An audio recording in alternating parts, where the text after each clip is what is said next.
జనాలు రేవంత్ రెడ్డి మంచోడు, మళ్ళీ ఇంకొకసారి నన్ను మంచోడు అన్నందుకే ఇంకొకసారి 5 సంవత్సరాలు గెలిపించబోతున్నావు, అది 5 సంవత్సరాలు నేనే ఉంటా అన్నట్టుగా మాట్లాడుతున్నాడు. అంత ఉంటే పాపం వాడు ఫస్ట్ పట్టే దానికి ఇది ఒక మోసం. వాడి పుట్టుకే మోసం, వాడి జీవితమే మోసం, కాంగ్రెస్ మోసం. కాంగ్రెస్ కానీ ఇంక పెద్ద మోసం వాడు. ఇంకా రేవంత్ రెడ్డి నమ్మినోడు వాడు ఎప్పుడు కూడా అన్నం కూడా దొరకదు వాడికి. మొత్తం ఇక్కడ మాకు రుణమాఫీ చేయలే, రైతులకు రైతు బంధు చేయలే, పింఛన్లు పెంచడం చేయలే, తర్వాత తులం బంగారం అని మా మహిళలకు ఇస్తారని చేయలే, మా కళ్యాణలక్ష్మి, తర్వాత మహిళలకు ఇచ్చే 2,500 చేయలే. మొత్తం మోసమే, మొత్తం మోసమే. రైతులకు ఇప్పుడు ఒడ్లు కొంటాడా, పొగదనలు కొంటాడా, చచ్చిపోతారు అందరూ. మొత్తం పాపం, ఆ పాపం మొత్తం ఈ ప్రజావాడికి జరుగుతుంది. కాంగ్రెస్ వాళ్ళకు రేవంత్ రెడ్డి తగులుతుంది. రేవంత్ రెడ్డికి పాపంతోనే పోతాడు వాడు. వైఎస్ఆర్ ఇట్లా పోయిండో పైన అట్నే విడిపోతాడు. తప్పనిసరి రేవంత్ రెడ్డికి ఇక భవిష్యత్తుడు వాడు. రైతు శాపం అన్నట్టు. రైతు శాపం నా ఒక్కది కాదు, తెలంగాణ రాష్ట్రం అందరు రైతులు శాపాలి. అందరికీ శాపాలు పెడతాం. మేము ఒక్కరం కాదు, ఎవడు మాకు చెప్పలేదు. మేము కష్టపడి మేము మా పంటలు మొత్తం సర్వనాశనం అయిపోతాయి, తడతాయి.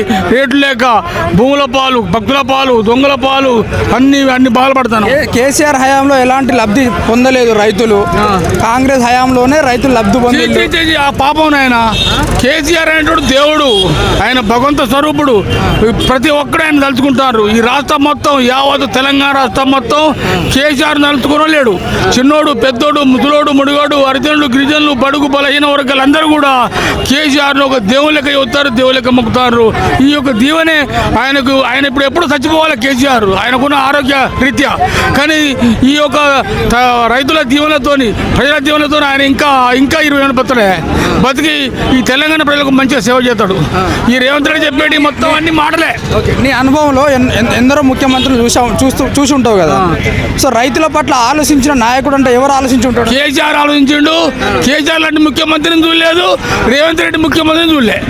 అబ్బో, కేసీఆర్ అసలు ఇంకా పుట్టో మనకు తెలియదు, కానీ రేవంత్ రెడ్డి ఇంత దుర్మార్గుడిగా పుట్టాడు. అంతటి పాప పోడు, అంతటి పాపపు రేవంత్ రెడ్డి. జనాలు అనుకుంటా మళ్ళీ రేవంత్ రెడ్డి నేను ఒక్కనే కాదు, జనాల మాట, నా మాట, ప్రతి ఒక్కరు ఇంత హింసపడతారు. కాబట్టి వాడిని ఎవ్వరు కూడా సహించట్లేదు. వచ్చేసారి అత్యధిక మెజార్టీ ఒక్కడు కూడా కాంగ్రెస్ గెలవడు, ఒక్కడు కూడా. ఖమ్మం జిల్లాలో మొత్తం 2 సంవత్సరాలకే ఇంత వ్యతిరేకత వచ్చింది కదా, అంటే లాస్ట్ వరకు ఇంకొక 3 సంవత్సరాలు ఇదే ధీటితో ఉంటారు జనాలు. ఇంకా ఎక్కువ బంగారం అని నమ్మరు. రేవంత్ రెడ్డి మళ్ళీ 4,000 పెన్షన్ ఇచ్చిన నమ్మరు, తులం కాదు 2 తులాల బంగారం ఇచ్చిన నమ్మరు, 3 లక్షల రూపాయలు రుణమాఫీ చేయడం నమ్మరు, రైతు బంధు ఎకరానికి 20,000 ఇచ్చిన నమ్మరు. అంత పాపం వాడు. మళ్ళీ లాస్ట్కి ఏదో చేద్దాం. రేవంత్ రెడ్డి చేసిన పథకాలు ఏమైనా గుర్తున్నాయని? ఒక్క పథకం చేయలే, గుర్తులేదు. ఒక్క పథకం చేయలేదు, గుర్తులేదే. పథకం చేస్తే గుర్తుంటుంది. ఏ పథకం చేయలేదు. యూరియా బస్తాలు లేవు, రైతు బంధు లేదు, రైతుల శాపకత్తుడు.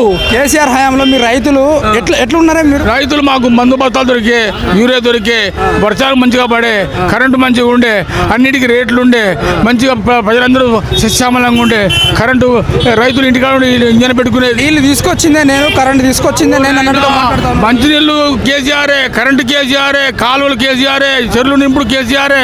వీడేం చేయలేదు ఆయన, అదంతా అబద్ధమే. కాళేశ్వరం నీళ్లతో పంటలు పండించాలి కదా. కాళేశ్వరం కాదు, మల్లన్న సాగరు, కాళేశ్వరం రకరకాల ప్రాజెక్టులు కట్టిండు మహానుభావుడు. కూలిపోయింది అంటాడు కదా. అంత అబద్ధం. ఎక్కడ కూలే? కూలితే ఈ నీళ్ళు ఎక్కడి, ఈ పంటలు ఎక్కడి, ఈ ఒడ్లు ఎక్కడి నాయన, ఎక్కడ కూలే? అంత అబద్ధమే, అంత అబద్ధమే. టక్కర చెప్తాడు, ఎవరు నమ్మట్లే. ఎక్కడ కూలింది? జనాల గుండెలో ఎవరు? రేవంత్ రెడ్డి ఉన్నాడు. రేవంత్ రెడ్డి కాదు, రేవంత్ రెడ్డి ఉండడు. రేవంత్ రెడ్డి ఎంబడే మర్చిపోయి వాడు తిడతానికే ఉంటాడు కదా. ఏమని తలుచుకుంటానికి కేసీఆర్, తిడతానికి రేవంత్ రెడ్డిని ఆడ మనుషుడు. అరే లంగా కాదు, వాడు పొట్టి పాడక ఉంటారు లేడీస్. ఆడోళ్ళు రేవంత్ రెడ్డి పొట్టి పాడక ఉట్టి అబద్ధాల కోరి లుచ్చా అంటారు వాడిని. కానీ రేవంత్ రెడ్డి కేసీఆర్ దేవుడు మొక్కుతాడు. అందరూ అంతేనండి. నీ ఒక్క మాట కాదు, నా ఒక్క మాట కాదు, నేను ఒక్కరంటే వీళ్ళందరూ కూడా అందరూ వీళ్ళందరూ ఈ నా ఒక్కరి మాట కాదు, వీళ్ళందరి మాట. అందరూ కేసీఆర్ దేవుడు అంటారు. నేను ఒక్కని కాదు నాయన. రేవంత్ రెడ్డి దుర్మార్గుడు, పాపవాడు. ఎందుకు ఓడిపోయినట్టు కేసీఆర్? అతి మంచితనంతో ఓడిపోయింది ఆయన మాకు. సో ఇప్పుడు గుర్తుకొస్తుంది మళ్ళీ కేసీఆర్ రావాలి జనాలకు, మళ్ళీ కేసీఆర్ చేసినటువంటి అభివృద్ధి పనులే మళ్ళీ కావాలన్నట్టుగా ఆలోచిస్తున్నారు. అందరూ అదే ఆలోచిస్తారు. మళ్ళీ కేసీఆర్ వస్తే మీ అందరం మొత్తం మళ్ళీ నేను ముసోడి కదా. నా సర్వీసు లోపల అంత ఇటువంటి ముఖ్యమంత్రిని చూడలే, రేవంత్ రెడ్డి ఉంటుంది, కేసీఆర్ కూడా చూడలే. కాబట్టి మేళ దేవుడు మళ్ళీ రావాలి, ఆయన వస్తే మేము చూడలే అంటున్నావు కదా, ఆ. అలాంటి చూడలే అంటే ఎవరు మంచి చేసిండు ఎవరు చెడు చేసిండు? కేసీఆర్ మంచి చేసిన కేసీఆర్ చూడలే ఇంతవరకు అసలు మంచి చేయలే చేసి దాంట్లో చెడ్డ పని చేసిందంటే రేవంత్ రెడ్డి ఇండ్లు కొట్టిండు, బళ్ళు కొట్టిండు, గుళ్ళు కొట్టిండు. ఎంత పాపం వానికి, ఎంత పాపం తోడుతుంటావు నువ్వు. ఓ నాయన, ఈ పాపం ఎవడు భరించలేడు. వాడు ఇంకా వానికి పాపం ఇంకా దేవుడు చూస్తాడు వాడిని. అంత పాపమే వాడు అనుకుంటాడు కదా, అహంకారం. మా రైతుల పరిస్థితి చాలా చాలా ఘోరంగా ఉన్నది. ఎందుకని రైతులు పండించిన సరుకులకు గవర్నమెంట్ సరే, ఏ గవర్నమెంట్ అయినా మార్పులు చేపట్టడం జరుగుతుంది.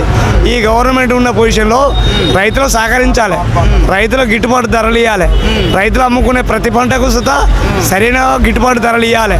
మీకు గిట్టుబాటు ధరలు వస్తున్నాయి, మళ్ళీ బోనస్ వస్తుంది అన్నట్టుగా మాట్లాడుతూ ఉన్నారు కదా. లేదు, ఎక్కడ రైతుల సరుకులు ఎక్కడెక్కడే స్టక్ అయి ఉన్నాయి.